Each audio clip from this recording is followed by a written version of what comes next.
Crucial conversations, comedic minds. Put them both together and what do you get? The most productive and impactful smack talking session ever. Now let's put our minds together.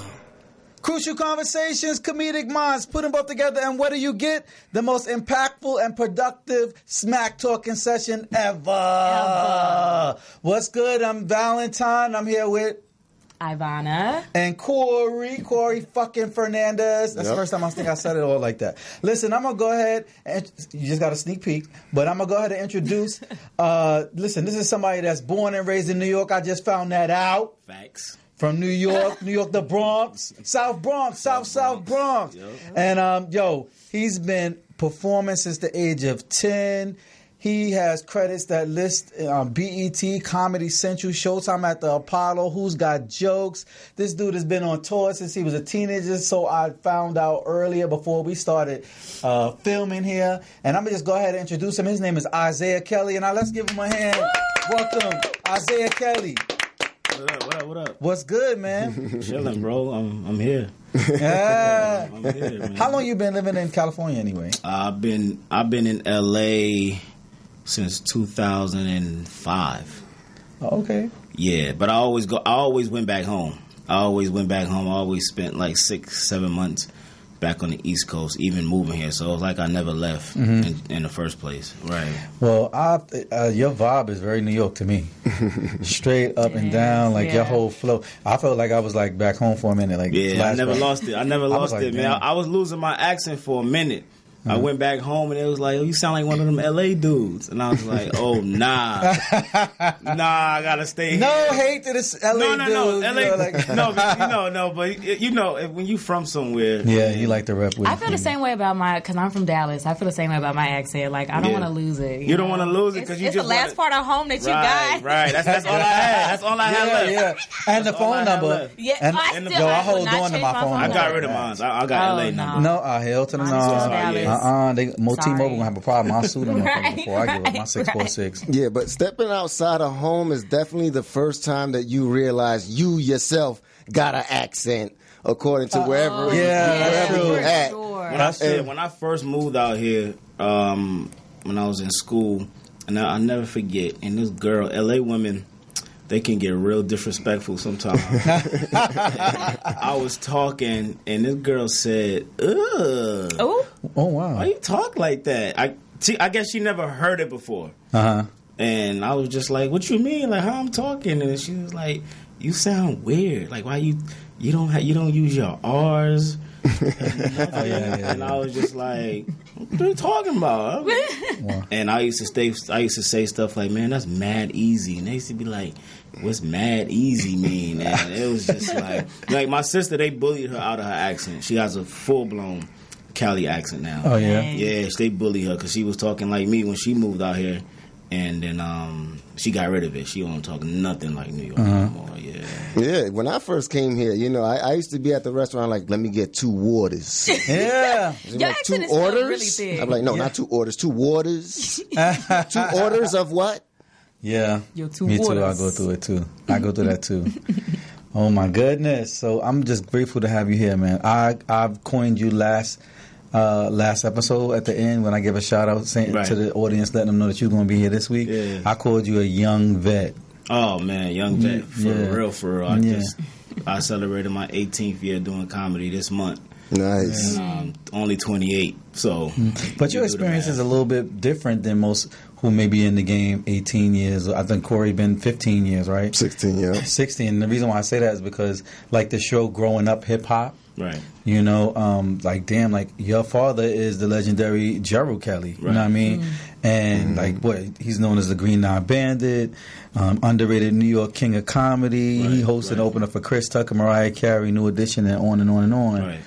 And it's like we had DJ Got a Lot, right? She's a DJ for our live shows, and she was talking about her. That's how we know. That's how we know each other.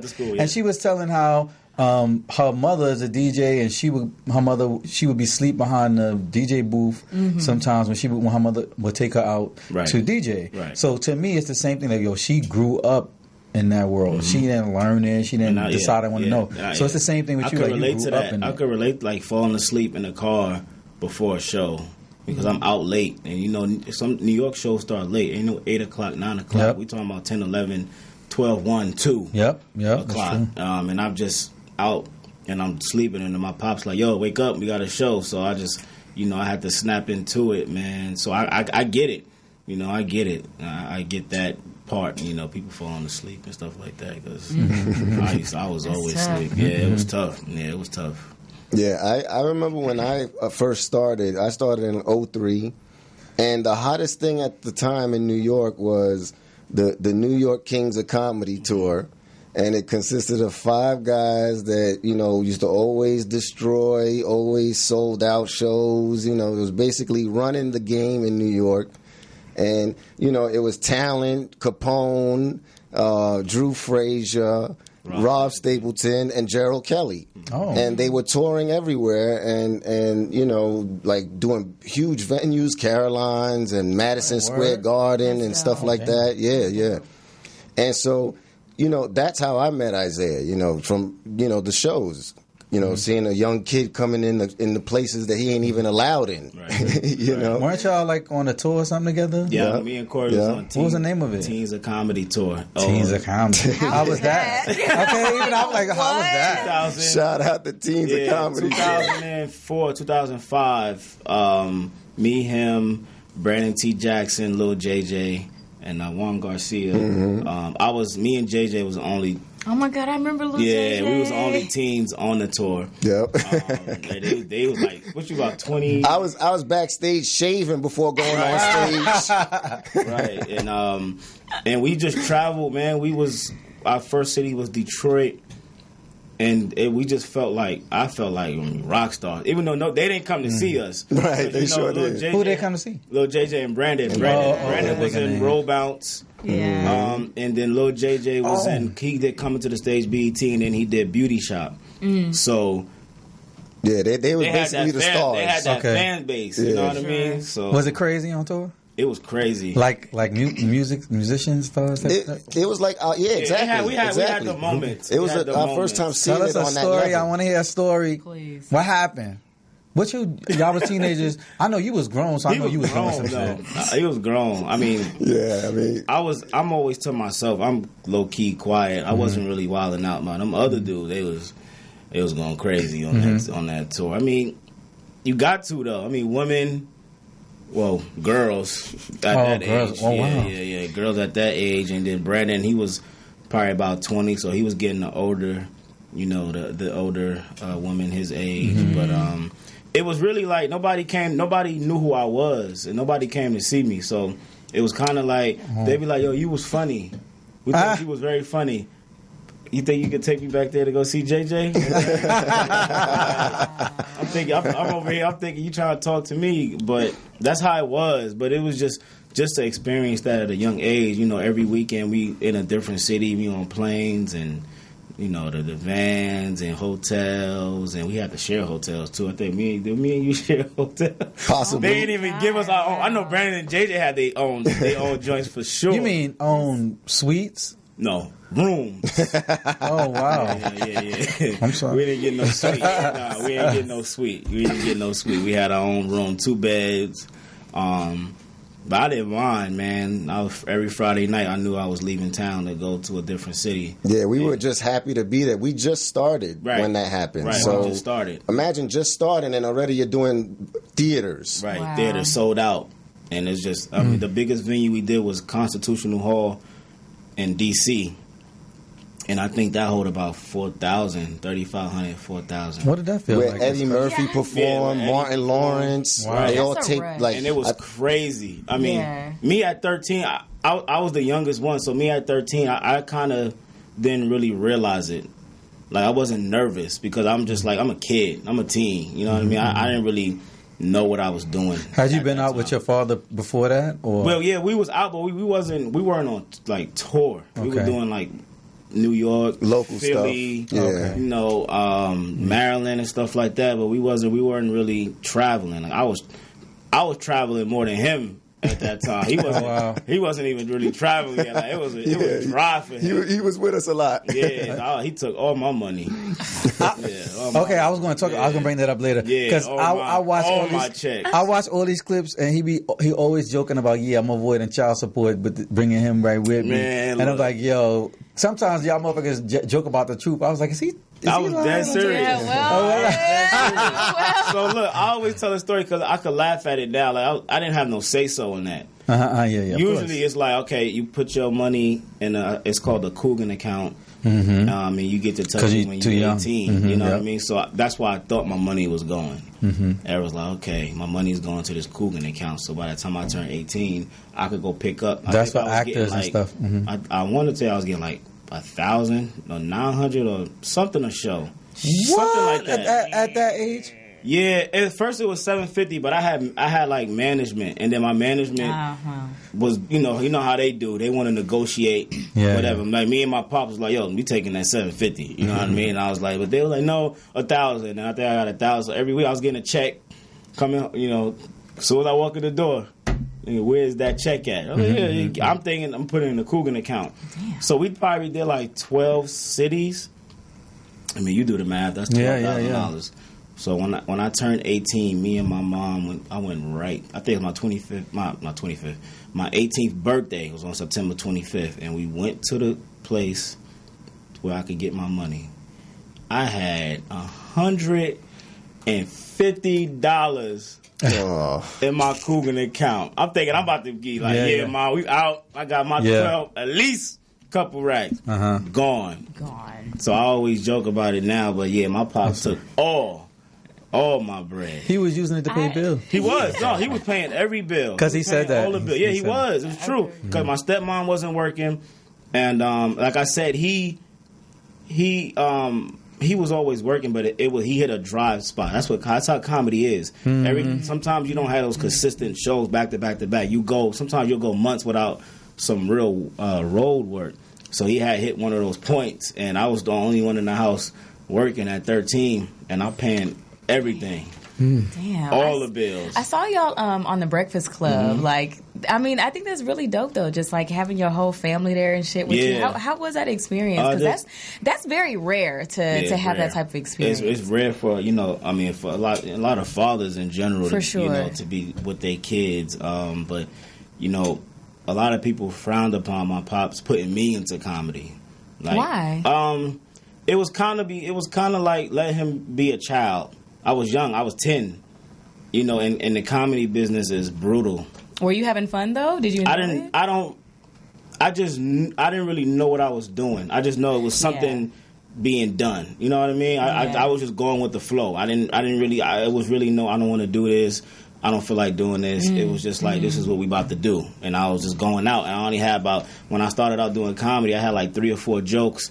My dad would do his set, and then he'll bring me up. How I started doing comedy, I used to dance. There's the Harlem Shake, when the Harlem Shake came out. Yeah. So my pops, my pops used to bring me on stage, and he's like, these kids be doing this new damn dance, and I can't do it. And I know somebody who can, and he'll bring me on stage, and I'll do the Harlem Shake for like a minute, and the crowd be going crazy, and then a long time. I'm shaking for a minute, up there, and then the crowd will go crazy, and then he'll be like, you want to do some jokes? And then I'll do like 2 jokes, and the crowd will go crazy, and then I guess he was just like, oh, okay. There's something to it. Right, so I did the Apollo that same year. I was 10. I was 10 years old when I did the Apollo, and that was, for me, that's when I was nervous when I did the Apollo, because I'm a kid. And I'm looking up. And they boo anybody. They talk back. Anybody. They're not a docile audience. And when I did the Apollo, that was 2001.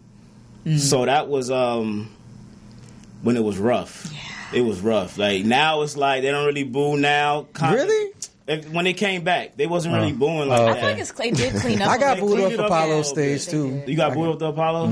What were you doing? Oh, I sing. I'm a writer. I told you that. You did an amateur night? Yes. And but I'm more. I sing. I don't be stripping and jumping around, right? And back then was Jodeci and all of them. So the guys that went before me, they was clothes off, grinding. Right. The crowd was, and I went in there singing "Brown Eyed Girl," telling her, "Brown Eyed Girl, come walk with me, Brown Eyed Girl," and it was like, "Boom!" And they came and got me to the stage, and the dude was like, "Yo, you got to sing something more upbeat, and you should have been dancing and stuff." I was like, "Yeah, but I wanted to sing." Anyway, Apollo's, you got to sing certain songs at the Apollo. Yeah, that everybody know. Like, what's that song, Jennifer Hudson song? And I'm telling you, that's like the go-to Apollo song. You'll never get booed by singing that song. Everybody start going crazy. That's Jennifer Holiday's song. Yeah. I know who it is, but okay. She don't play about that. Right. Jennifer Hudson. But when I did that Apollo joint, I had got a standing up, but the roar from the crowd scared me. Wow. I never experienced nothing. I was used to doing like bars, probably this size. In New York, you do clubs like this size right here. Very intimate. Very intimate. Yeah. And it's you got to make them laugh. So for that for me was like crazy. And I got the clip. I'll show y'all the clip later, but it's a clip of me. And when the crowd started laughing, I just stopped. I didn't know what to do. And then my pops was right here in the balcony. And he just said, keep going. Yes. Keep going. And then I was just like, I did one more little joke, and then I just left. But, yeah, man, so I've been here for a long time. Like, comedy is like what I know. You said that the comedy business was brutal. Can you be more specific? What's brutal about it that people wouldn't know? It's just a tough business. I mean, Corey, you got to find your niche, and it's cliquish. It's really about who you like. Corey's funny, I'm funny, and it'd be dudes on top of us getting that's less funnier than us, and it's not because of their talent. It's because who they know. They know somebody that had got somewhere. You know what I mean? So it's just kind of and then for black comedians and Latin comedians, it's tough. Yeah. It's tougher for us. Like how the Laugh Factory got a 2-year waiting list, but they got people on it that's repeating. Right. Right. And shady business. And it was like that for me. Like for me when I did the Laugh Factory, I used to always do the Laugh Factory. Chocolate Sundays, and they used to always put me up, and then I went through a point where they wouldn't book me no more. Why? They try to, I don't know. It's just, I guess, to make room for the repeats. Okay. It was just kind of like, oh, I haven't seen you in a while. What are you talking about now? So they wanted me to do the first impression spot. Like, first impressions are for so-called newcomers, and they was like, well, you can do that 5-minute spot. And I'm like, I think before the actual show starts or something? Right, before the pre-show. Like a pre-show for 3 to 5 minutes. And I was just like, I believe I was 20 at the time. And I was just like, I'm not doing that. Like, I've been doing comedy. 20 years old, like, I'm 10 years in. And that's important to, like, know your worth. Yeah, too. like, I'm 10 years I agree in. with that. A lot of people be like, man, I'll do it just because. But it's like, what can you really do in 3-5 minutes of comedy? And I was just, I wouldn't do it. So I stopped going there. Let me ask you, well, all of you guys a question. So, do you feel like as a comedian of color that Chocolate Sundays is the only day you could go there? Why can't you go on another day? You could go on other days, but that's our night. That's our night. That's the night for us. It's probably the best night they have there. In general. Why you say that? The crowd, that crowd comes out to laugh. Like, even when I go on YouTube, I can just go YouTube, like Laugh Factory, and the first thing that come up is Chocolate Sundays. Like, they feature that night, and and that's what they rely on. Right, and those other nights, the crowd is really not that live like that. It'll be packed, but Chocolate Sundays is just a different energy. It's like when you come out here, and it's like, yo, I got to do Chocolate Sundays. I got to do improv with D-Ray on Mondays. But it's harder for us to get in those other nights. Like, I went to the Laugh Factory on a Thursday night, and I tried to walk in, and you just can't walk in. No, Tuesday, it was Ruben Paul, and it was just like, you can't, who you know? Oh. And I was just like, I perform here all the time. And what nights you perform? I was like, Sunday, and the dude told me, like, no, Sundays is different. Why is it different? What does that mean? It's Black Night. Yeah. And why can't you go on the other week, on the other days? When you go in there, are you going there to try to perform on a Thursday or just to watch? If you're not booked, you probably really won't get up. It was just kind of watch. It's just like, who can I talk to about getting up? How can I get up here in the future? So this was just a night this was just a random Tuesday. Let me go to Larry Friday. Let me go there on a different night just to test it out. And they was just like, well, who do you know? You just can't. We don't just allow anybody in here. And I performed here for the last probably 7 years. They're like, what night? I was like, Chocolate Sunday. Like, yeah, that's different.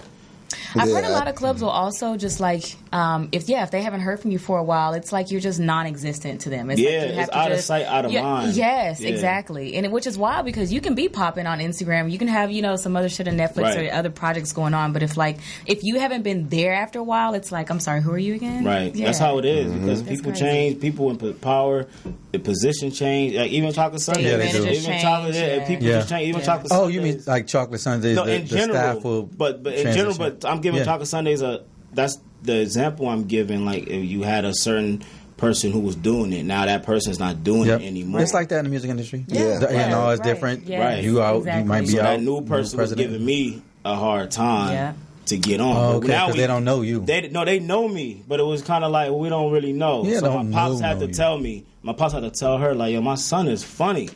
And I hate when my pops do that. I was like, let me figure it out on my own. But he's like, my pops look at it like, this is the business I got you in. Right. So he feel like he always has to protect, his son. He was like, I got you in this, you know what I mean? So a lot of this is my fault.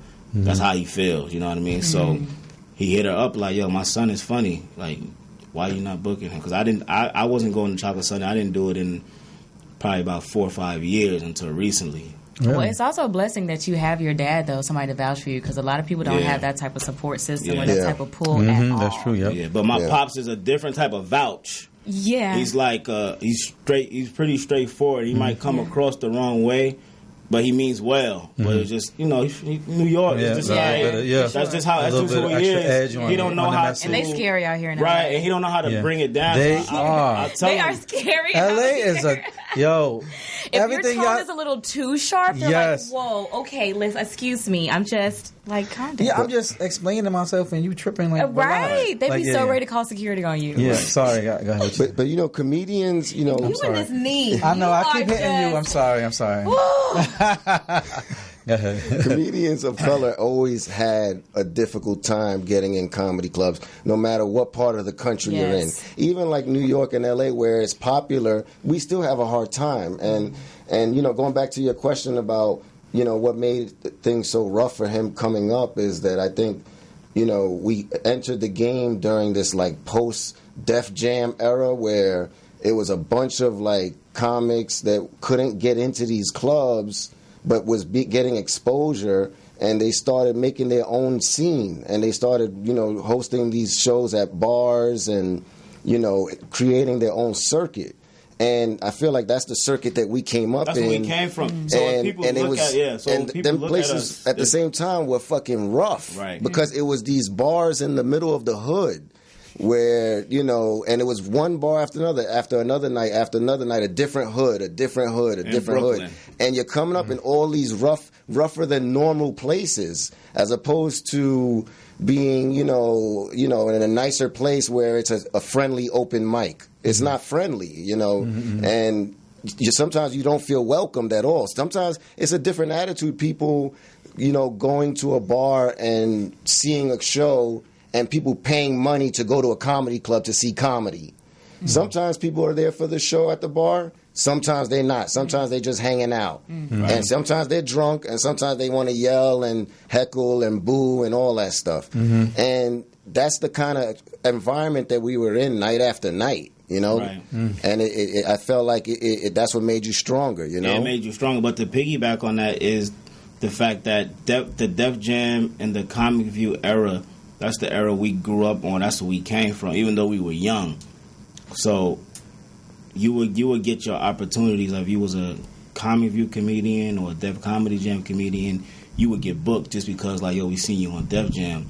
Now it's different. It's Instagram. Yeah. Instagram. Look at how many followers you have. Right, and how many followers you have. But that's not the era I come from. Mm-hmm. I'm young, so they be looking at me like, yo, why you don't be doing that? I'll be like, that's not... I like to just tell jokes. Yeah. You know what I mean? Right. But the followers don't really depict how funny you are. No, but the followers now is... It determines the bookings. How you going to get... You're going to get booked because how many followers do you have? Oh no. That every club I go to now, they're like, I will bring you back because I traveled with Lavelle Crawford and shout out to and Lavelle. then after that, they be like, man, I would love to bring you in, but you know how it is. It's just about the following, man. So you'll see these comedians, Instagram comedians with millions of followers, but they only have like 30 minutes of material. And I've seen it myself. I was about to say, a lot of these Instagram comedians, I actually don't see them like on a comedy circuit that often. A lot of them sit on Instagram and Twitter, and that's no shade, but it's just like, I don't know if it's because they know they can't rock a crowd or if they are comfortable. Like, what are your thoughts on that? My thing is, I think they were pressured into stand-up. I don't think they had to do stand-up. I think everybody's just looking at them because stand-up comedians are like, why do y'all have comedian? Y'all pressured them. Right. Why do y'all have comedian in your name? Yeah. That's how they look at it. It's like I always say basketball. You go from high school, college, NBA. These dudes just went from middle school to the NBA. Okay. They didn't go to high school or college. They didn't put none of that work in. Right. So everybody's frowned upon like, y'all didn't put the work we put in, but you way past us. You know what I mean? Yeah. So I guess I kind of think they started hearing that. It was okay, well, now I got to prove these people wrong that I can do it. But you can't because you can't take what you do from Instagram and bring it on stage. There's also different levels of comedy as well. Like some people are a comedic actor, actress or something, and then others do stand-up. Some do improv. And you do. That's some also about hosting. finding your niche. Yeah. No, seriously. And then you just really have to find what works best for you. Yeah. But with y'all both being young veterans, I feel like when you were talking about calling back to Comic View, that was very generous of you to call me young. I noticed that. So I was like, she gave you a shout out too. Yeah. I know you're talking about him, but it was nice of you to include me. Thank you. Y'all. Hey, I haven't been doing it that long at all, so I'm just trying to be respectful. But especially, but y'all are still very young, and I see y'all have noticed socially how some people feel like there's PC culture. I mean, do you feel that way, that things are too sanitized, or what are your thoughts on that? Because for me, I feel one way. I didn't like how a lot of white comedians, especially white men, got to say whatever they wanted about black folks and other people of color, and that's what I kind of wanted to nip in the bud, because I'm like, you are. I don't want to say you're nothing, but your career is built on the backs of racism and shit like that. But I mean, what are your thoughts on that? I mean, it's just different styles, but also they get a pass. Of course. They get a pass that we don't. It's just like Louis C.K. Louis C.K. bugged out, and he went, he did what he did, and everybody's like, oh, he's back on tour now. Mm-hmm. You know what I mean? What did he do exactly for the viewers? They know what he did. He was... Is that the one who was jerking off? Yeah, he was. Oh, we can say all that on here? Jerking yeah! Off? Oh, yeah, we be cussing on here. Yeah, you can curse here. Ain't no hold back. But yeah, he was jerking off in front of, inappropriate. He got caught up in the Me Too movement. Yeah, it was like the whole Me Too thing. Yeah. He got caught up. But the nigga was guilty, though. Hello. He was guilty. He was guilty, but it's like, it wasn't really broadcast that he was guilty. A lot of people still don't even know the verdict. Oh, I see what you're saying. So it's kind of like he's back on tour. Yeah, I did. He's back on tour.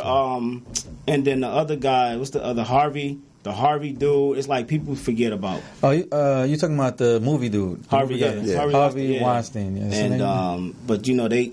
He not doing movies in the sun no more, is he? No, Harvey's done. He's done. Yeah, he's done. Pretty much nipped him. He's done, but I wouldn't. I'm saying I wouldn't be surprised if.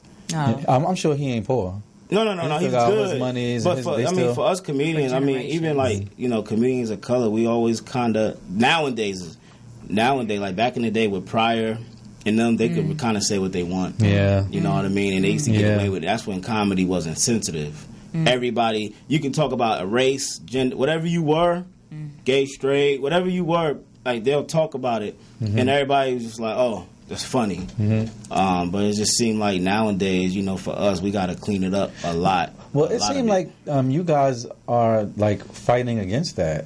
You just can't physically do what you want to do. No, but verbally, when you guys on the stage, a lot of you, we try. I mean, certain clubs though. Like when I'm on the road. Oh, really? On the road is different. When I'm on the road is more of an acceptance of. Oh, okay. Dark jokes like that, so to speak. But out here, it's kind of like. you got to be careful because you just never know who's in the audience. You know what I mean? And then it's just like, oh, well, we heard Isiah talking about such and such. No, you can't work with them. You know what I mean? So, especially the white gay mafia. Yeah, I'm gonna throw it out there because I had one time.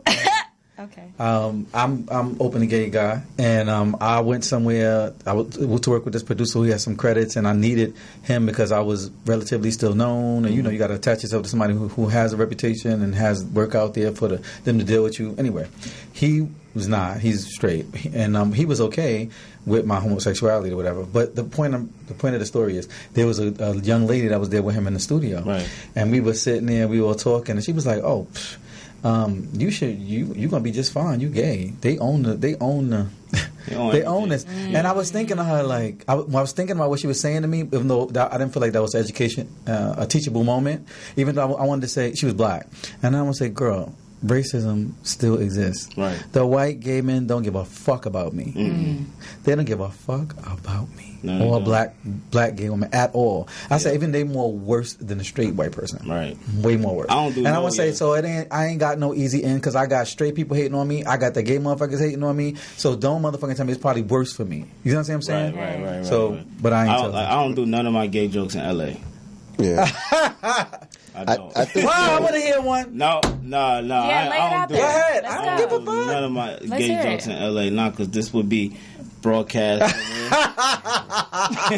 It'll be like, Yeah, at least if it happens, let it happen on accident, not on purpose. right. Oh my God. But it's not even like my gay jokes aren't bashing. I don't bash gay people. Yeah, you making fun of. It's just a joke. But even when I do it out here, knowing that it's not bashful, it's still kind of like,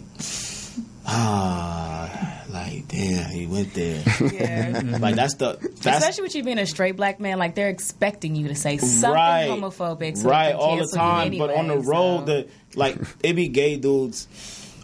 When I go to the shows on the road, and before I do the joke, I be like, "Any gay dudes in here?"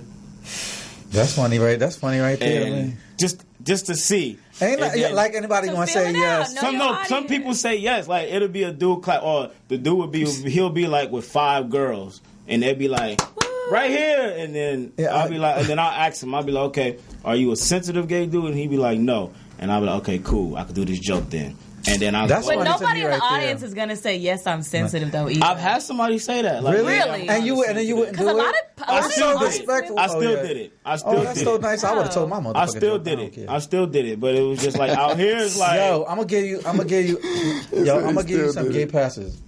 Tell me a joke. Nah.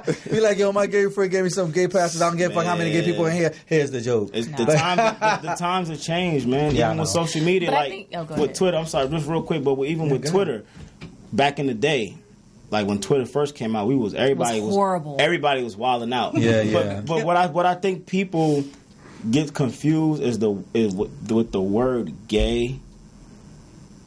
Some people don't mean it literally. It's kind of like a cultural word now. Yeah, like so nigga. You'll be like, right. Like so nigga. you'll be like, you about to leave? Like you be out with your boys? Like, yeah, I'm about to leave. That's gay. We don't mean he's actually gay, but it's people don't. Okay, I don't so think people it's realize funny you use that as an example because I literally was thinking about that same way the word is used, and that's the only thing that does hurt my feelings because it makes me feel when I hear kids be like, "Oh, that's so gay, that's so gay." It puts out into the world like I am a bad, evil thing. You know what I'm saying? I get There what is you're a negative saying, but I connotation. don't negative think connotation. my way of thinking. I don't think they're talking about gay people though. No, I they think talking. like how you said the word nigga. Yeah. You Is, can change it up. It's kind of like a cultural, like people just say it like for no reason. It shit really don't have anything to do with gay people.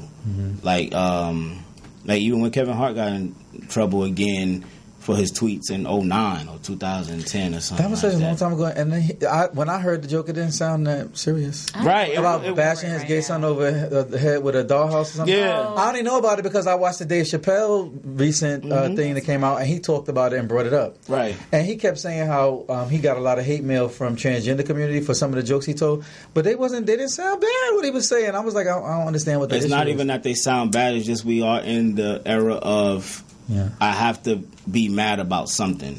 I have to feel like, you know what I mean? We have to just be mad about something. It's just like, you know, anything social media related, any type of. I think there's also an art to it, though. Like, when in comedy, I feel like you need to not punch down. You should punch up, and there's other things that you could criticize. I don't know, but I feel like for that one was a really touchy subject because what Kevin Hart is what I'm referring to, because what he did was say that he was going to abuse his son if he was gay. Those are real life situations that happen, and little black boys have died because their parents abused them because they thought they were too sweet or were switching their hips. So I understand how that was. But do you understand the time though? What? When the time when he said it, it wasn't really. No, I totally understand. It was still an edgy. I get what you're saying. I agree with you. Yeah. It was still like an edgy time period to where it is now. It's more fragile now, but back then, that's just what it was. And you know, Kev coming from that old school comedy mentality, that's just what he's thinking. I feel that too, and like I said, I'm somebody who grew up like on Comic View. I had to sneak and watch that shit, and I used to laugh at the most horrible jokes ever. But I mean, I feel like the joke, even at that time, it's I don't think it was okay for it to make a joke like that. However, I feel like if he had apologized, I don't know. I did feel like it went on and on and on and on. Right. And what did he canceled out of the Oscars or something like that? Because he wouldn't apologize. He said he apologized before he wasn't going to do it again. That's what he said. But it was even like Bernie Mac. Would you have apologized? I wouldn't to the Oscars. If I apologized already, because he said he addressed that situation already. So it's like they kind of brought it back up because the Oscars were coming. So he's like, yo, I already apologized. Why do y'all want me to apologize again? Now, if I didn't apologize already, I would apologize. You know what I mean? But it's just like Eddie Murphy. Eddie Murphy, he apologized for his comedy specials back then. Oh, because doesn't he has something coming up soon? He got Dolomite coming up, but even with Eddie Murphy was talking like crazy. Like his thing toward gay people, it was a derogatory word. You know what I mean? He was saying it back then, and just that time period he was in, nobody ever said anything. He said it. Richard said it. Bernie said it about his nephew, his sister kids, and his nephew. You know what I mean? Oh yeah, that's right. I was making cookies. Yeah, right. Like, oh my god. Yeah. When I was watching, I was like, oh my god. Right. And he was saying it like that, and he got a TV show. And Eddie's career went big. You know what I mean? It just depends. Richard Pryor said he was gay. He told the fact that he messed around with Richard Pryor was definitely queer. I'm sorry, I think so too. But no, seriously. I mean, there's nothing wrong with it. I don't think he even had the language back then to explain how he felt. I think back then they were just wilding out. And then they were talking about Paul Mooney and Richard's son. Yikes. Okay, so I love Paul Mooney. I do. I love him to death. But I think me personally, I mean, he got 2 kids, 2 sons. I think he's bisexual. I do. And I think him and Richard was doing the most out there. They was wilding out. And he said it, though. He said it on the roast. They had a roast for him. I hate, even me saying that feels like I'm kind of throwing dirt on his name. It shouldn't feel that way, right? It shouldn't feel that way because it's okay to. Because I love him, yo. I went to go see him. He performs at least once or twice a year in the Bay Area. I go see him. Like, I love this dude. You know what I'm saying? Yeah. Like, I feel like if I was to try to be a comedian, I would be just like him. Just sit up there and talk shit. And be like, fuck that bitch. The Queen of England, that ugly bitch. She look like a billy goat. Right. Like, we be talking shit. This motherfucker kills me. Some people get away with, like Chappelle get away with it. Paul could get away with it. I guess it's just the way they deliver the jokes that they can kind of get away. And they older. And they're older.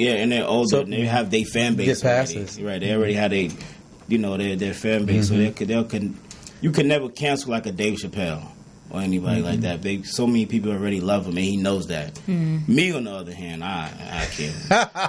If my special was like Dave Chappelle's special, nobody knew me, that would be my last special. I think that's really why Kevin Hart didn't apologize because he was so advanced in his career that he didn't need that shit. They needed him more than he didn't need that fucking check. Now, if you would have told the earlier Kevin Hart to apologize, he would have apologized and got up there. Yeah. But that's not just unique to him. That's anybody. Yeah, I mean, I think if you could dig up me saying derogatory things about people, then you could dig up my apology about it too. Oh, that's true too. You know, like, why should I have to repeat an apology for something I already apologized for? Right. I deleted all my tweets. Really? That's smart. Anything that said gay this or gay that, gone. I feel bad. I feel like gone. I feel like, I mean, oh man, I feel like if you're not coming from a place of like tearing people down, then I don't see why. But when I was saying the word on Twitter, it wasn't like what I was saying. It wasn't coming at gay people. But it'll get taken. Oh, you got to say. But even if you're saying like that's gay, then people are going to take that gay. Right. Is that what those tweets were? That's gay, or that's how the tweets were. Well, but it wasn't. Yeah. I'm not. They're gonna be like, "Do you have a problem with gay people?" Right, and I don't. Like, and I don't. Had a version to it a minute ago. Yeah, so it does that was sound smart. Like, to me, I'll be like, I mean, me personally. But you know what? Honestly, you know what? You know what I learned? It doesn't matter how many laws there are, how many, and all of that stuff. People still are people, right? And you have to work with them. So if you had to work with me in some capacity, and I know you always negative about gay people, and I know I'm gay, I probably wouldn't want to work with you. Or I'll be like, I ain't fucking with him that much. He here for only a short time. That's very real. I don't want him making money with me when he hates me. Right. And if he was on top, he would be shitting on me, not trying to help me. Right. You feel what I'm saying? Right. And that's how people think real talk. That's called politics. You know what I'm saying? And I feel that, and that's another thing why Kevin Hart and other comedians were able to just fly off the handle, especially when you're just going through a circuit or like on early Twitter, 2008, to 2010, you can say whatever. But if you're going to host for the Oscars, you're in the LGBTQ community, especially here in LA is really huge, and they are a part of the Oscars, and those are the people you're going to have to work with. So you would have to apologize again. You know what I'm saying? Those are about to be your coworkers. Apologize on this microphone, please. I mean, it really is interesting because, what we're witnessing is a clash between the First Amendment and, people supposedly getting more conscious about things. And I think in the beginning, it does start like that. It starts in a positive way where things that really need change need to be changed. And think about it. Back in the days, it was acceptable for a dude to be on television and tell his wife, "To the moon, Alice." Oh, yeah, pal, to the moon, yeah. Meaning he was going to hit her so hard, she was going to fly to another celestial body. Jesus. And that was a regular thing that they said on the show that became like a slogan or a catchphrase. And it was acceptable. It was great. It's what made the show. But, I mean, is that really acceptable? No. No, nowadays, Bill Burr does a good job of riding the fence on that. I love it. He toes He's so funny. The fucking line. He does. Yeah. I love it. Did you see his latest special? I didn't watch it. No, I haven't. Oh my God, it was so good. No. It's on Netflix. Netflix, yeah. I think. It was really good. Mm-hmm. And so now, you got this. So we become more conscious about things and a little more sensitive about things, and I think there's the backlash to it of people being too extra with it. And people, like, Isiah said, getting fake mad about everything. Yeah, I agree too. And, the people that's going to suffer at the forefront of it are the artists and the writers and the comedians and the people who use the First Amendment to, say how they feel. And I thought that's what this was all about from the beginning,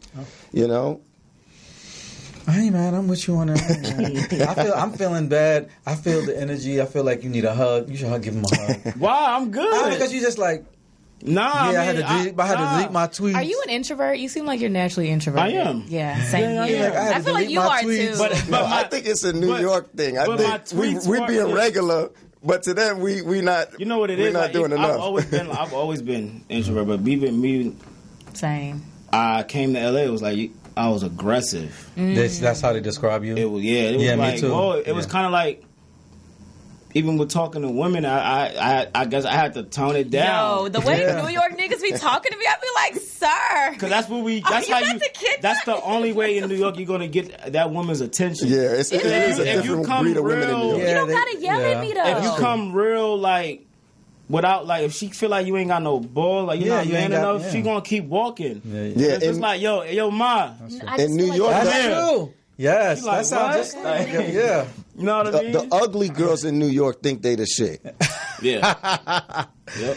I mean, I agree that when I got out here, people would say I was overly aggressive and stuff like that. Like, I just think I'm assertive. But I've always been extrovert. I'm not introvert at all. I will get loud in a minute. You are I will so confront. extroverted. I don't give a fuck. But when I came out here, I had to really work to tone it down. It's so hard for me because every little thing I did is like, oh, you being so loud? Like, really? I'm being loud? I'm just talking. What the fuck? New Yorkers are loud. Yeah. Or just naturally loud. Yeah, no, and just like me being from the South, like I'm very Southern, very country, and we loud and like we cackle. You know what I'm saying? But like being out here, I just felt like I was the loud black woman. You know what I'm saying? So yeah, it's definitely the air is just different here. But certain parts of LA is different. You know, different from other. No, but it's some real California. people in LA. Like it's a thing going around saying everybody from LA is fake, and that's not true. That's not true. That's not. And I tell a lot of that's not the true. transplants. That's not true. Yes. That's not true. It's a lot of the real, transplants. It's a lot of real cool people that's from LA. For sure. So. Yep. So anyway, tell us something else you experienced on tour growing up with your father. Tell us something that you know. Sometimes you learn lessons just because you're in the presence of, and you just happen to be watching. Yeah, I learned there are rules to the road. What are those rules? Women come to if you're sharing a hotel room and a chick come, you have to go. Really? Your son. Y'all would hate me. Your son. I'd be like, no, nigga. I'm just going to sleep, nigga. Right. No, but you can't do that. You can't do that. You gotta. That's a motherfucking lie. So I'm supposed to go out there and go to. Yeah. I'm going to She sleep. gotta Y'all be okay leave. with fucking with me on the other side of the room, nigga. Like, fuck that. Or otherwise, it It's the can't bed. happen. It's another bed. It's two beds right Well, that's there. what I mean. Y'all can have one bed and I have That's the other one. uncomfortable. I'll turn my back. I'll turn over. Oh my God. I've never done it, but it happened to me. It just happened, and my pops did it. Man, my pops the only one that did it to me. But He put you out? Yeah, he put me out. Well, he put me out, but he the way he put me out, it was kind of like. Are you telling on him right now? He know. I tell his story all the time. Okay, because I'm like, wait, is No. I don't want to ruin a marriage. I'm grown now. I can say what. Oh Lord, so it's like, he gonna take. Don't let him take it out on us. right. So I was I was probably about 14, 15. We was in Indianapolis, and I was doing this club called Morty's, and some chick came to the room. He was like, "Yo, Zeke, let's go downstairs to the lobby." He do got them green eyes. Yeah, right. Let's go downstairs to the lobby. Give me about 25, 30 minutes. I'm gonna come down there and get you. All right, cool. So I'm on. I was a big chess player. I'm on the computer downstairs on the Wi-Fi. I'm playing chess. I'm on. This was when Facebook was popping. I mean, not Facebook. MySpace. MySpace was popping. I'm talking to my friends and everything and whatnot like that. I happened to fall asleep on the couch in the lobby. I'm a kid. I'm tired. I'm traveling. I'm in a different time zone. Yeah, I'm sleepy. And I just happened to fall asleep, and all I remember, it was the next morning, like 8 in the morning, 9 o'clock in the morning, him coming downstairs and waking me up off that couch. What? And he was like, "Yo, my bad." My bad. I fell asleep, and she come upstairs, and I didn't want to go back in that room. After that, I didn't want to be in there. I was just like, what y'all was doing in here, man? But, I mean, that was like one of my funniest experiences from the road. I mean, when I go on the road now, I'm in my room, and I'm to the show, and I'm back to the room, and I'm to the show the whole weekend. I mean, you get groupies on the road, and I'm with Lavelle, and he's a celebrity, he's a star, so they're looking at me like, oh, you young. Them cougars be out there, aggressive. He might be the next star. Right. And they like, they be wanting to come to the room, and I'm like, nah, I'm sorry, man, you can't come. And not even that, it's just because I'm with Lavelle. I'm on his time. I'm on his money. Oh, you being respectful? That's good. So if anything happens, that's going to go back to LaVelle. You know what I mean? Like, she could lie and say anything. See, that's on him. You learned this. I learned this from right. I learned. He deleted his Twitter. I deleted my tweets. His old tweets. I deleted my old tweets, so they can't say shit. They can't say I ever said nothing about nobody. I mean, yeah. So I mean, the road is. There's a lot of rules, man, to the road. I mean, I'm featuring right now for him. So congratulations. I gotta play. You know, I play my position. So that means you could put a bug in his ear to come by Comedic Minds. Oh, whatever. He don't. If he ever out here. Oh, he don't. No, he live in Houston. He don't. He not LA person. He used to live here, but he moved out of LA. That's okay. We'll travel out there. We do a Comedic Minds out there. He'll do it though. He always. That's one of the next things. He always show love to to anything. But when I'm with him, it's cool though. Like Comedic Minds, we're gonna need to start traveling. Yeah, y'all should. Comedic Minds live. Hell yeah, Comedic Minds live. It's so many comedy stories. I know. I mean, look, this thing started because of a conversation I had with Miss Laura. Okay, and the story she told, I was literally standing there in shock, like, what the fuck? What's the story? Yeah, well, I'll let her tell her story. She gonna come. I would blurt it out, but. No, let her tell it, right? Because she don't give a fuck. Okay. She be telling names, and I don't even remember the names, but she be telling names. Well, yeah. I mean, I was in shock. Like, she don't give a fuck. Yeah, I'm going to come up here. I want to hear some names. Yes. Dude, hell yeah, come on. Yo, I'll be like, God. She be talking about promoters and shit. She go in. Oh, that's important. Promoters, promoters are the most. Oh, yeah. People. What's the issue you have with a promoter or like a run-in? Not getting out there after the show, you in another city, and the promoter disappear. Excuse me? Yeah. You go somewhere. So was there a show? Did they pay you? No, there was a show. You did your time. But they didn't pay you? And you didn't get paid. So why you even go on stage and you at least get half first? Sometimes you get half. Sometimes you don't. Sometimes you're not in a position yet. Yeah. To ask for like a deposit. Yeah, but you gonna perform, right? Right, but it's like sometimes you're not thinking that. Sometimes you like, I want to get all, like what my dad do. He get all his money up front before the show. Mm-hmm.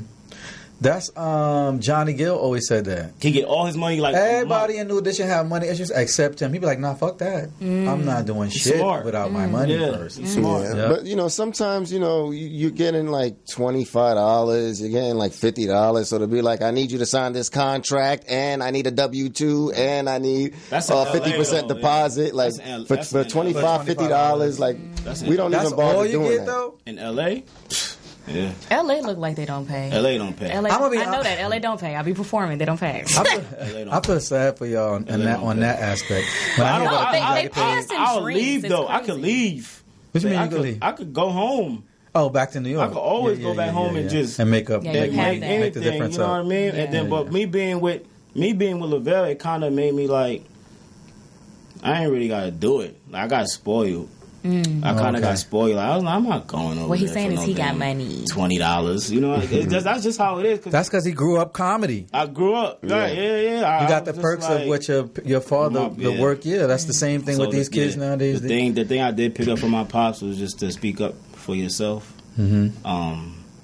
And I mean, he taught me the game at a young age, and a lot of the things I was just like, damn. When I was younger, I was like, why he working like that? Why he act like that? And he used to always tell me, he's like, when you get older, you gonna understand a lot of these niggas is you just not gonna like because how they act. And I was just like, I used to always wonder like why my pops acted a certain way towards certain people. Yeah. And then I got older, and then I didn't like them same people. Okay. Hello. And I was just like, I had to call him. I was like, yo, bro, I get it. What you used to tell me, man. But yeah, I mean, promoters just disappear and you don't even hear from them no more. So it's like you went out there and didn't get paid. Wow. And stuff like that. You know what I mean? What city was this in? This was in Connecticut. Yeah, this is in Connecticut. Do you ever run into that, like a promoter who shorted you one place and you see them showing up again with somebody else, something like that? No. Nah, usually once I have a bad run-in with a promoter, I don't really work with them. No, I mean, you see somebody else you know working with them, or you just see them in passing. Oh, of course. They'll and then the thing about comedy is it's one big community. We all probably work with the same. We all done the same clubs before. We all work with the same promoters, so it's kind of like same. We all have the same stories. Like Cleveland, I did Cleveland one time. It was me, Ida Rodriguez, and a lady named Yamanika. Ida's tall Latin. Wasn't she on They Ready? Yes. Yep. She is the shit. Yeah. And we was, come on this show. Right. Ida Rodriguez, she is the shit. She funny. And she real as fuck. That's a hood chick. That's what remind me of one of them pretty ass hood chicks from New York, from back home. She from Miami. Like that, but she's real. She from Miami. You gotta watch it. You saw her on They Ready? I did, yeah. Oh my God. Yeah. She was funny, but we was in Cleveland. And we get there, and the dude that was supposed to pay us disappeared. And they say he was in the hospital. Oh. Come to find out, every time it shows like that, he's in the hospital. So it was. I had this conversation with like 3 other comedians. He must be. He must not be. I mean, he must not be scared because y'all comedians, you know, y'all can be kind of aggressive, and I would think that he about to catch one eventually. Yeah, but it's like you and somebody. Be in the hospital in somebody's for real. City though. Shit ain't gonna be funny anymore. Oh yeah, I see what you're saying. Yes, I'm against the odds. So it's like like you come to LA, careful. play your position. I gotta just. Sometimes you just gotta. I learned. Me too. I learned sometimes you just gotta take that one. I was a young hothead. I was bad. I was a wild kid. I was fights, all type of stuff. Me too, And then I was almost reverted back to that old me, and I was just. And then my Rito, it's a comedian, Rito Brown, and he used to be like, Isaiah, you just take that one. Just take the L because it's not worth what you really want to do. Because I'm a fly to you. I'm gonna find you. I'm gonna come to your city. Me and my dudes, we gonna find you. That's how I was thinking. Shit. Yeah. And like it never sit well when people owe me money, no matter what the dollar amount was. Yeah, I don't care agree. if it was $5. I'm hounding you for that $5 because it just feel like you disrespecting me. That's how I felt like you disrespecting me. I could never carry on every time I see you without addressing the issue. Like I would have to be like, I mean, we're going to get past the issue. I don't care if it was 10 years. I'm like, okay, so before we start saying hi, acting like we buddy, what about? Yeah. Right. That's just how I am. And I'm always cool, quiet, and humble.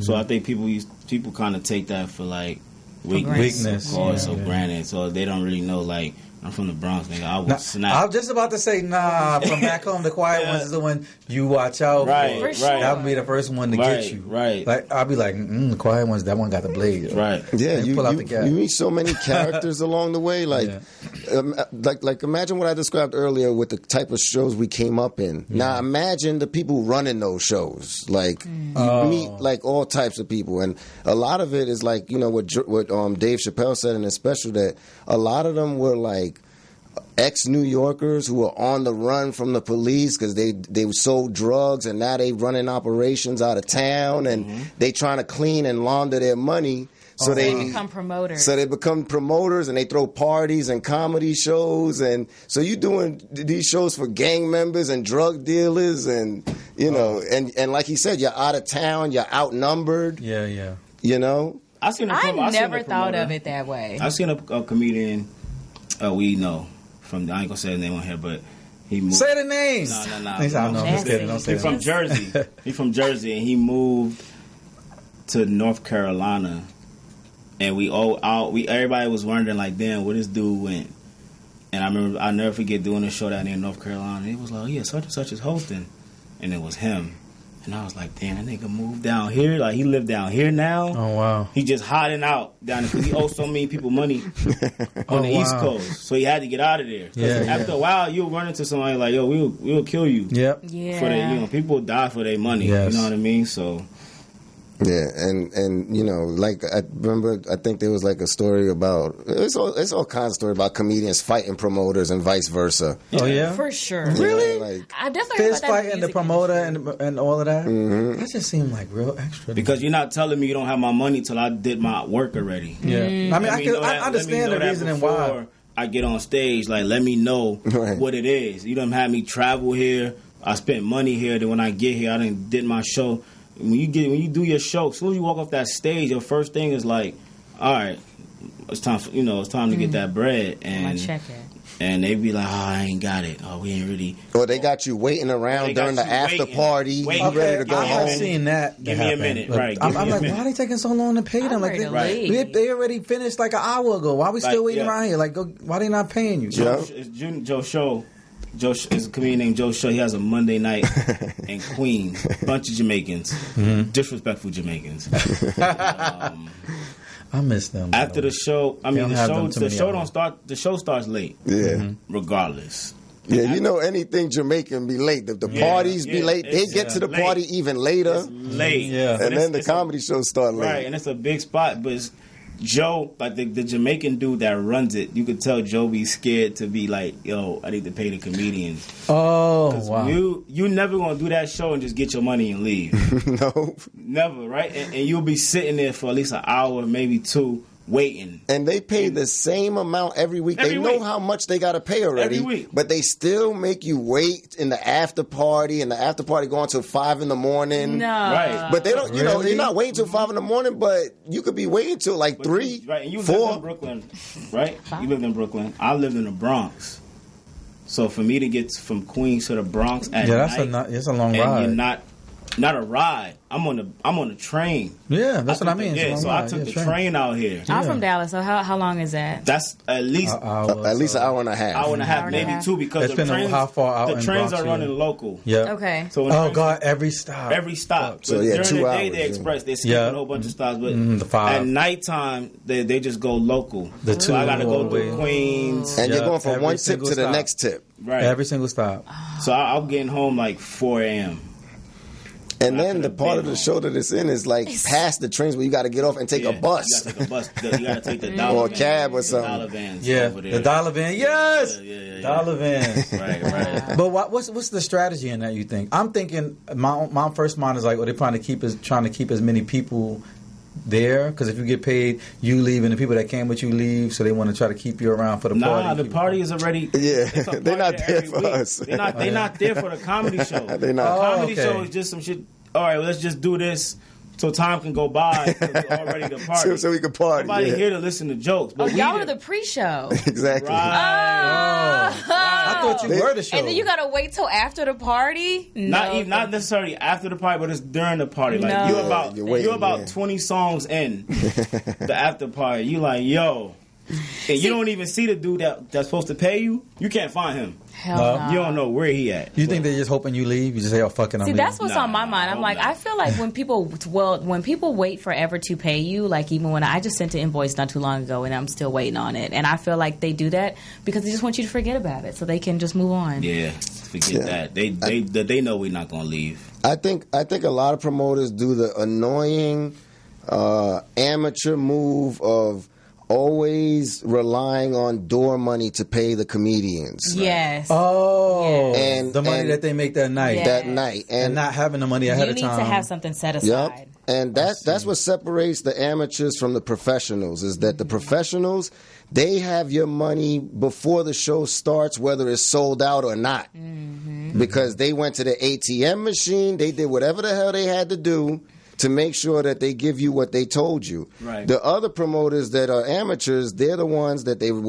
wait to see how the door does, and then based on the door, if they're short, they're going to tap you on the shoulder and be like, let me holler at you for a second, you know? And, you know, that makes a huge difference. And, you know, even with comedians, when we start doing shows for ourselves and we start booking other comics, we notice things like this. You know, and we know the shit that we like and the shit that we don't like.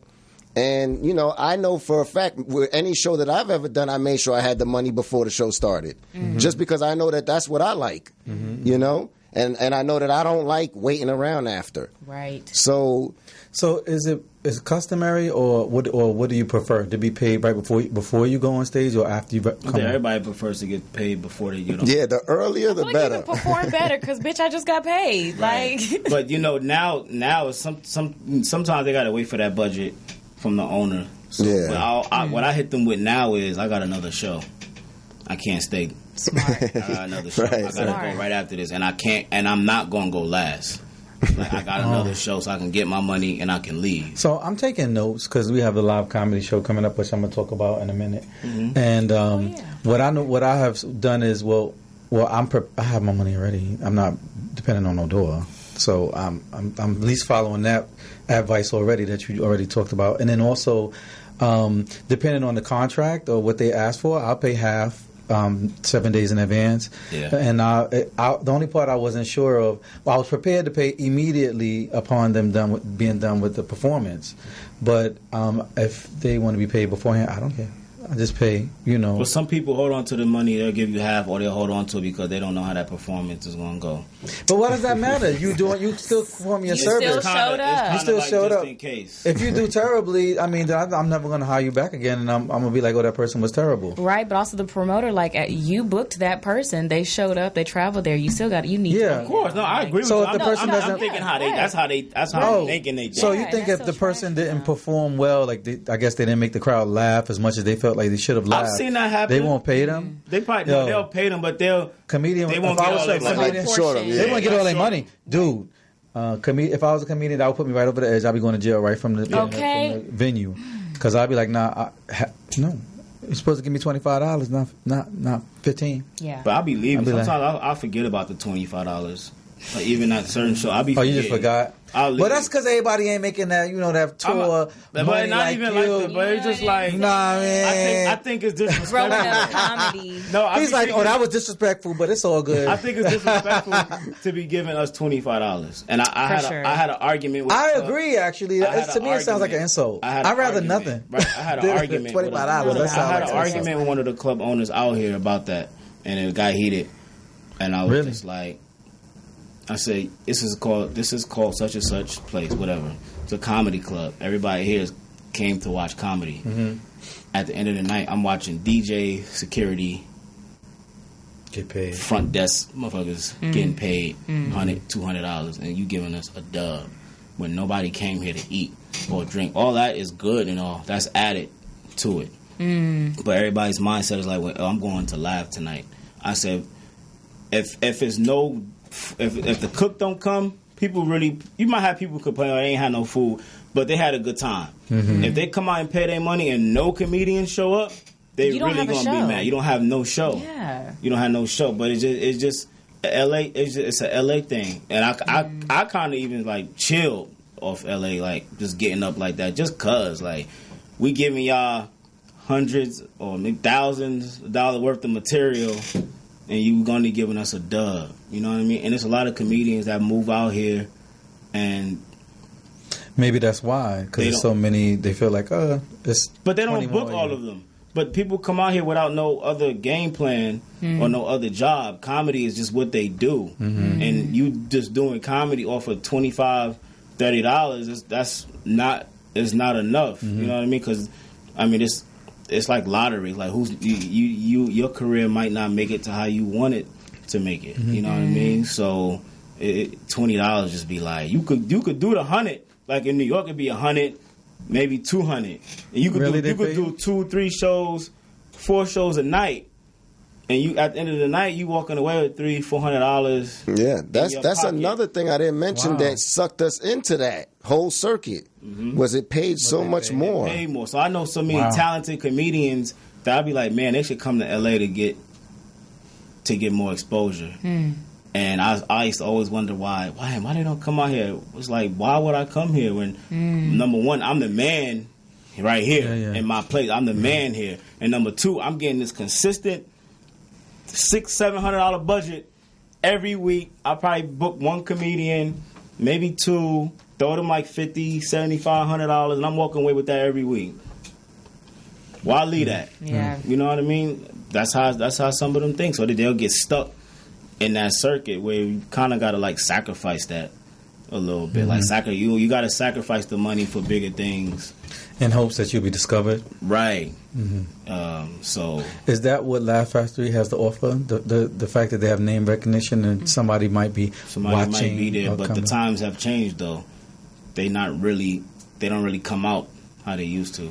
I feel that the buzz will get around and they'll like, okay, well let me see. Hit them on social media. How many watch followers? it on YouTube. Yeah. Okay. He got 500,000. We could book him. Won't even look at your material, but they know they can make money off of you. That's just the era we in right now. But I'm kind of thinking it's going to change back. You know, it's like music. Music is different now. It's just the trap and the way people rap. It's really not lyrical anymore. It's just kind of people saying a bunch of BS to a great beat. I call it smoke and mirrors. They just got a whole bunch of smoke and mirrors. Yeah, right. The content is not there. It's not there, but that's what people love. That's what's selling. Yeah. But I always think, cream rise to the top is going to come back to how it used to be. I don't know how long. Same. But I feel the same way because, like, for me, I went to college and my major was broadcast media. Like, I did the internship. I did all the things I was supposed to do. But since I didn't have a certain amount of followers, it's like a lot of places, especially entertainment companies, because I prefer like lifestyle entertainment, stuff like that. Right. They didn't want to hire me because I didn't. Yeah, I don't have like tens of thousands or hundreds of thousands of followers. But I'm like, I've literally studied this to get to this point. You know what I'm saying? But it's like, They just really don't want a lot to do with you, so I totally understand it from that aspect as well. So I'm hoping it goes back to that because I've seen some red carpets that were hosted by influencers and they were horrible. Like they don't even know like what a cue is. They don't know how to read off a teleprompter. Like the simple shit that you should know, that you should study. Like have you if you had the experience and actually been out there, they don't have that. Right. So I think a lot of places are realizing that and now. The thing I'm on now is how can I be different from? It's a million comedians. You right. So how can I be different from them? What makes me stand out differently than everybody? What am I doing differently? Because I can go in there and just be funny, but what am I talking about on stage? What am I doing on stage? Am I memorable? Are my jokes memorable? It's some funny comedians that are like crazy funny, but after they get off stage, you don't remember what they said because they didn't really paint no picture. You know what I mean? So my pops always taught me like be different than everybody else. You know what I mean? So that's what I kind of strive off now. Like, okay, how can I be different from about 5 comedians on this show? What makes me different from those other 5 comedians? I have a question about that because a lot of especially black men, like male comedians, they feel like the industry tries to make them wear dresses and act and impersonate women. Do you feel that as well? I feel like they do. Do you feel? Because I also see like a lot of dudes on Instagram, like these Instagram comedians, and they can't not have a personality without like some ghetto black chick or whatever, and she's eating hot Cheetos and ghetto as fuck with these wigs, and it's fucking horrible. I think it's trash as well. It's a horrible caricature. Yeah, it's horrible. That's the time we in. That's what the people on Instagram want to see. Instagram is young, like that generation is very young, you know what I mean? So that's comedy to them because those people come from the hood and they know a woman, they know a female like that. So you'll read the comments and you'd be like, damn, everybody thought this shit was funny, but to me it was just like this wasn't funny. It's not. You know what I mean? But I kind of think Hollywood this how I think. I think it's like an initiation. If you put on this dress, no, we trust you. We trust you. It's like drugs. It's like drugs. People doing cocaine and stuff like that. You go to these parties. Yes, I have seen that. They don't feel comfortable. Like even you said, "Oh, I don't want him to because he's straight laced." You see what I'm saying? Because I don't smoke. I don't. But when I go on certain scenes, they don't feel comfortable because I don't do drugs. They really don't, and they feel like, "Oh, not him." Yes, it's for them to feel comfortable. But how am I going to do drugs so you can feel comfortable? I can't understand. Because that's like, okay, now you're part of what we're doing. Yeah. Now you can't. Somebody else explained that to me. Once you do it, you can't tell everybody else we doing it because you do it too. But I'm not going to tell. But they don't know that. You've been having I'm not going to tell. You've been having to say this forever. I know you have. They don't know, but they don't. You can say that, but they be like, I'm a ride or die dude. I ain't. He gonna tell, and it's kind of scary because it's kind of like you go up there. Goddamn parties or something. Yeah, they do. And you don't do whatever. I've been here. Your career, it's like your career over. They're like, oh, nah, he didn't do it. Nah. He a square. Yeah, I don't go. I'm in the house. I want to tell a story so bad, but I'm not. Tell the story. Tell it. Oh God! Now I don't want to say it. Now I'm the one talking about it. I ain't saying names. But this happened when I was signed to the. Oh God! I can't say names. Never mind. I don't want to tell the story. You started. All right. How you gonna I'll just tell the story. I'm gonna try my best not to mention no name. Anyway, let's just say when I first moved out here, I told you I was signed. That's how I moved out here. They relocated me, and I lived in Sherman Way area in the house with some other producers and songwriters. And A couple of them, especially one was really, really well known. You would know, and they did heavy drugs and stuff, and they would be out all night. And I'm an early morning person. I go to the gym. I would get one of the cars because they provided cars and stuff for us. Right. So I would go to the gym and stuff, and I would always go to the studio. So we either went to the main studio. I'm just keeping names out so you don't. And then we had a separate studio that we would go to, a smaller one in Studio City.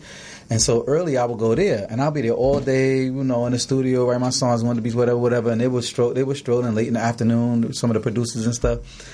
And I could tell that was like one of the biggest wedges between me and them, was because I didn't do drugs or smoke weed. Right. And then one of the biggest problems was they just getting started around 1, 2, 3, 4 in the afternoon, something late at night.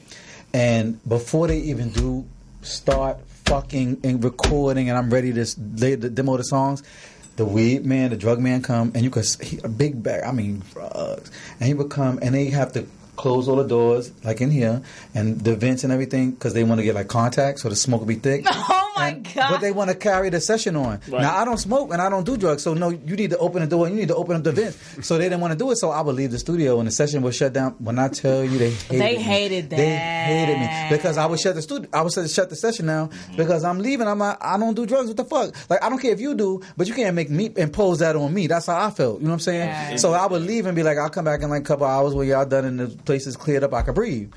Ooh, there used to be. Ew. So anyway, it was a very interesting time for me. Very interesting time. So I learned a lot in that moment about some of the stories you talking about. Yeah. I've heard so many stories. So for me to stay out of those situations, I just don't go out. I hear you. He said, "I'll be in the house." I'll limit the way I go to. You know what? You seem like a good dude. I really hope that you get all of the desires of your heart. I don't want to say you be hosting the Oscars. That might not be a desire of yours. I'll host the Oscars. Okay. Well, even if they make you I'll apologize. Okay. He said, "I'll apologize." And that's right. I'll apologize. Nah, put that on my resume. Eddie apologized. No, some people have a very charismatic personality and stuff like that, like the Kevin Hart's, and I think you do have the same. Like, I think Cat Williams is funny. He is he's the shit, but he don't have that personality to interact on a normal basis with professionals to get a certain level. Yeah. So he's always at a glass ceiling. And marketable. And he is he is so funny and witty. I think he got the truth in him. No, he's one of the best comedians of all time. Because of the personality quirks, it's just not going to take him. He's kind of what's the word I'm looking for? What's the word when? Damn, it's on the top of my butt. It's like when you play the same role in every movie, you're typecast. Oh yeah, you're typecast. Yeah. That's kind of how they look at Cat. It's kind of like the pimp thing when you think. Oh yeah. He recently changed his hair though a little bit, right? He cut it down. I'm like, thank you, Jesus. He changed it, but it's like that's who you remember him. Yeah. Oh, so it's like he cut his hair. He did something to it. It looked much better. Yeah, I saw it. I was like, oh god. Is it like a normal haircut or still like a pimp thing? It's still pimp, but just a little bit up to date. Okay. Like even Snoop was on the pimp thing, but he updated it. You know what I'm saying? Like he updated it. He keep up. But now Cat Williams is catching up. But I need to watch what I say because I'll be damned if he come and do me like he did on Wanda Smith. Because that motherfucker will be like, "What you saying, motherfucker?" Know one thing about Cat watches everything. Oh yes. He might tweet, yo. The thing is, if he tweet an insult at me, I'm gonna be like, I'm gonna like it and retweet it. Yeah. I'll be like, that's my nigga. That's my nigga right there. He watches. He going in on me right now. He watches everything. Yeah. He don't let nothing go past him. I know. I could tell. I saw how he laid it. I know Wanda. Well, I used to work with Wanda Smith when I was in school in the AUC in Atlanta, and I was be a promotional coordinator for V103 over there. Yep. And I worked with all that was Frank Ski and Frank Ski. Yeah, all that was Wanda said something about him before. Before that interview. So that's his energy going up there was already. I'm about to kill. He was ready. He was ready because he was coming at him. Yeah. Oh, you can tell he had it locked and loaded. Of course, he was ready because his energy. Because he seemed was just. It was when I watched it. He was already like tense. I was like, why he tense? And I must be why. He was ready. So, well, I mean, hey, everybody, you win some, you lose some. You know, Wanda lost that one big time. No, she lost that. And I've seen her win many. Yeah, she lost that. I've seen her win. You just lose, and she lost in front of the cameras. She lost that one. In front of. All right, let me do some of this real quick, and then we're going to talk a little bit more and wrap it up. I want to talk about the Comedic Minds live comedy show. It starts October 24th. That's this coming Thursday. Let me talk about the headliner. Name is Junior de Guzman, and then the featuring act is Irina Voronina. I'm trying not to mess up her name. Lord. This is her. She's a Playboy playmate. She's really funny, and she's one who has like 700 and something thousand followers. So I'm sure they book her everywhere. Because when I go to her Instagram, which she just promoted, she's been promoting and tagging. So everything's been lighting up on the Instagram for the show and stuff like that because of her. Thank you very much, Irina. Hope you're watching. Hey, see you on Thursday night. This Thursday? This Thursday, yeah, man. If you in town, swing by. If not, I won't. I know you'll be back in New York, right? No, I'm going to Alabama. Oh, Alabama. Okay. Yeah. So please, if not this one, another one. Yeah, man. definitely. Yeah. For real, I would like it to be a place where you guys feel comfortable swinging through, and being like, I want the mic. And then making me feeling pressured about finding the time to give it to you. Right. I welcome that because I produce a show with me all the minutes are accounted for, but I do a lot time in there for miscellaneous shit to happen, and I will be welcoming that miscellaneous shit. I'll be like, all right, I'll be like, here you go. So yes, also we have a contest that starts. So the contest, I'm going to read the rules to you, and then I'll read the grand prizes. The rules: contestants must submit a bio and social media info, and stand-up clip to Jacinta at vsent.com. That's JACINT at vsent.com. 2 winners will be chosen from the October 24th show. That's this coming Thursday. And 2 more from the November 7th show. The headliner for the November 7th show is Flame Monroe. So that'll be a great show. Who's just when they ready. The audience will decide winners from preliminary shows. Then guest celebrity veteran comedians will decide who the winner will be at the finale performance November 21st. So maybe you should come to the November 21st show and be a celebrity judge. I could probably do that. I mean, work that out. Is that Thanksgiving? You and your father. Bring your father. We have the duo up here. Okay. November 21st. I'm in that thing. All right. So the grand prize is $500 cash prize. I can't enter that? You can enter if you want.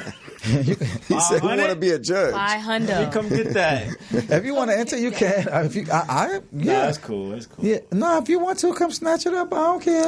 Look, Jacinta's smiling. Jacinta got real happy. I can see her teeth right through the window. She's smiling. Yeah, she's like, yeah, enter.